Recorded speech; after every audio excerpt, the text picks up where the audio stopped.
Hi, I'm Parky. I'm a licensed psychologist, and today I'll be talking about how do we deal with obsessive compulsive disorder.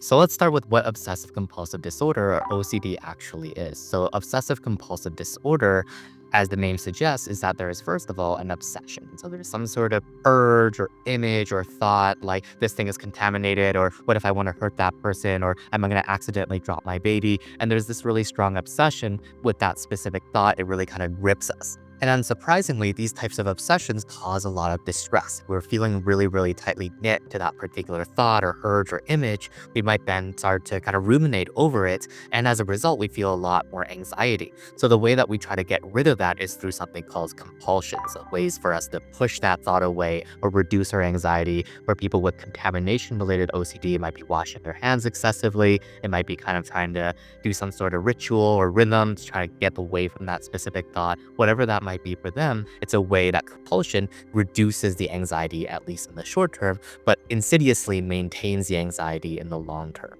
And the reason why the anxiety is maintained in the long term is that in some ways, our compulsion feeds our obsession. We're saying, hey, like there's something actually inherently dangerous about this obsession, this thought, this urge, and me doing this thing will get rid of it. So every time that this obsession or image comes up, we do something to immediately get away, and our brain never learns that, oh, maybe this particular thought, even though it is really scary, doesn't actually hold as much significance as my compulsion seems to suggest it does. An example of that would be like in contamination OCD, a person might wash their hands because they're worried that if they don't, they're going to be contaminating everything and they're going to get really sick and die, or they're just going to notice that sense of ickiness that's going to last forever. So they need to do something right now, a compulsion, to be able to get rid of that sensation or that catastrophic outcome. But as a result, we never know whether or not that actual belief that this is going to be there forever or I'm actually going to get sick is true or not. And as a result, the anxiety about the situation is maintained. So let's talk a little bit about how OCD develops in the beginning. So all of us have random thoughts from time to time. Like I have random thoughts, you have random thoughts. We have thoughts that are sometimes very interesting and creative, and sometimes they're a little bit icky and nasty. And a lot of times the way that we react to these negative or unusual thoughts is that we say, well, that was kind of weird, and then we kind of let it go. But for some people with OCD who go on to develop OCD, notice a specific thought and they take a lot of salience to that particular thought. They think, oh, I just had a thought of potentially hurting that person, or that I'm going to do something dangerous, or I'm going to catch some sort of illness if I don't do something. And when they have that specific thought, they think, well, there must have been a good reason why I had that thought. Otherwise, I wouldn't have had it. So there must be something true about that particular thought, urge, or image. So I need to do something about it. And as a result, they get caught up at the OCD trap. And as a result, it takes them from reality land into sort of a sort of OCD dreamland. And they follow that, they do all the things associated with it, and they get caught in this vicious loop of OCD. So in a lot of ways, it's not really that people with OCD have unusual thoughts. It's that we all technically have unusual thoughts, but people with OCD put more salience or have a stronger interpretation of what it means to have had that particular obsession to begin with. So what can we do to treat OCD? So one of the evidence-based treatments, gold standard treatments for obsessive compulsive disorder is something called exposure and response prevention. So it comes from the idea that these compulsions, which are meant to kind of relieve anxiety in the short term, actually maintain anxiety in the long term. So the way that we can kind of deal with this is to expose ourselves to the obsession or the weird kind of feelings associated with it without engaging with the compulsion, to allow our brains to recognize that nothing dangerous is going to happen. It gives it a chance to habituate and allows for us to understand that anxiety and our distress can reduce over time. So for example, one of my patients who had a contamination related OCD would touch different things that kind of created a sense of distress. So he started with things that were fairly moderately distressing, but not like so much that it was overwhelming him. So he might touch something like a little bit sticky and allow himself to kind of really sense that sensation or have that sensation without actually going to wash his hand immediately. So giving himself 5 minutes, 10 minutes, however amount of time it took for the distress, let's say, to go from a 5 to a 4 or 50 to a 40, something to really showcase that, like, if I were to be able to sit with this distress, it's actually going to reduce over time and nothing bad is going to happen. Another one of my patients dealt with obsessive thoughts around hurting kids. So he was often very worried about hanging around with his own kids or other kids because he was so darn concerned about, these thoughts meaning something about him and him being a bad person.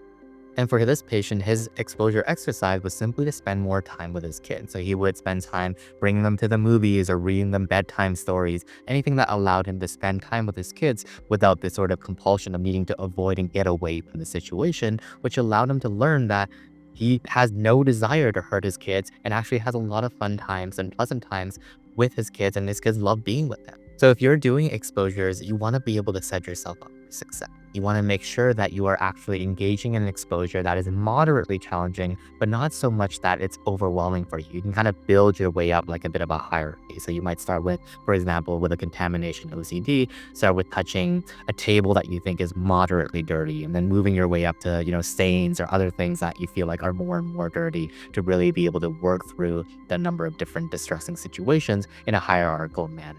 And you really want to make sure that when you're engaging with exposure and response prevention, you want to take as much time as needed to make sure that the distress actually lowers. You don't want to start the exposure and then 5 seconds in feel so overwhelmed you have to wash hands, because that's not a good teaching lesson. That's going to say, oh, I can't handle these situations and I need to engage in my exposure. So you want to start with something smaller and then allow yourself to really feel the waves of anxiety as it begins to initially spike, and be able to say, actually, this doesn't mean that it's going to continue going up and up and up. It's actually potentially going to go down as our brains begin to habituate to the experience and learn different learning lessons, because you're giving yourself that space instead of immediately going for the compulsion.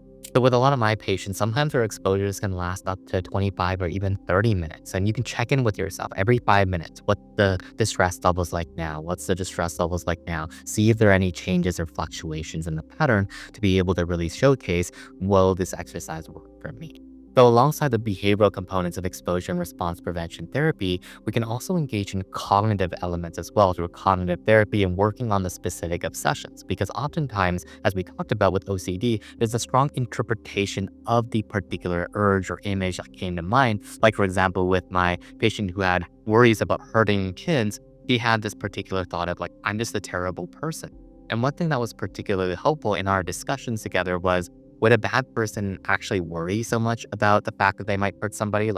If you were truly a bad person, would you have any emotion reaction at all? And he was like, well, actually, I mean, you're kind of right. If I was actually a criminal or somebody who didn't give a crap, I wouldn't care at all. So the fact that I have this distressing emotion in the first place is pretty suggestive that I'm not a bad person and I actually don't want to be hurting anybody. And alongside more traditional types of cognitive therapy, another strategy can be the use of more mindfulness-based therapy to change our relationship to the thoughts to begin with. So if you remember, a difference between a person with OCD and without OCD is really kind of our reaction to these particular thoughts and images. We can all have weird images or thoughts pop in from time to time, but a person who doesn't have OCD will be able to kind of allow that thought to kind of pass away without too much struggle, whereas the other person kind of gets stuck on it. So the strategy that can be quite helpful is to actually allow ourselves to have these experiences, have these particular thoughts, these images, these urges, and allow them to simply exist in our vicinity. We can kind of almost treat them as a cloud in the sky or a leaf somewhere, swimming down the waters, and allow them to just pass, without engaging in it, without saying, oh, I have this thought, so therefore I have to follow it, therefore it has meaning, but that we can just simply have thoughts, and that's very normal and very human.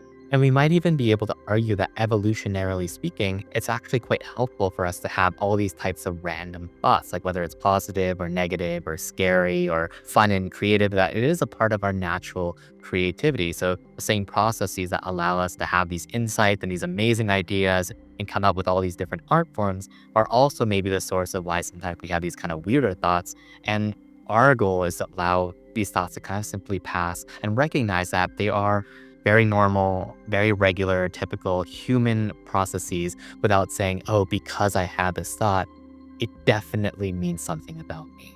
So I hope you found this video helpful and as a little starting guide to being able to start working on these obsessive thoughts, whether it's because of OCD or, even if you're not putting a label on it because you don't meet diagnostic criteria for obsessive compulsive disorder, that it can be a helpful way to maneuver through these types of anxiety thoughts and allow for us to be able to sit with them, relate to them a bit differently, and be able to target them if necessary. Thanks for watching as always. Take good care, and I'll see you in the next one. Bye-bye.